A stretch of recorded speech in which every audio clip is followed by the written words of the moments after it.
Labag sa 1987 Constitution ang nukalang ihiwalay ang Mindanao sa Pilipinas. Kaya babalanin na kamikin Governor Xavier Romualdo at ama nitong si Representative Jerdin Romualdo.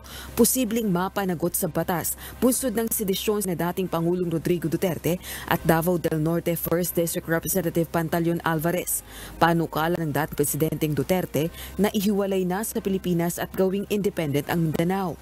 Giit nito dahil ito sa hindi pag-unlad ng Mindanao region sa matagal na panahon sa ilalim ng maraming pangulo. Samantalang si Congressman Alvarez na dating House Speaker ang unang nagtulak para sa paghihiwalay ng Mindanao sa Pilipinas.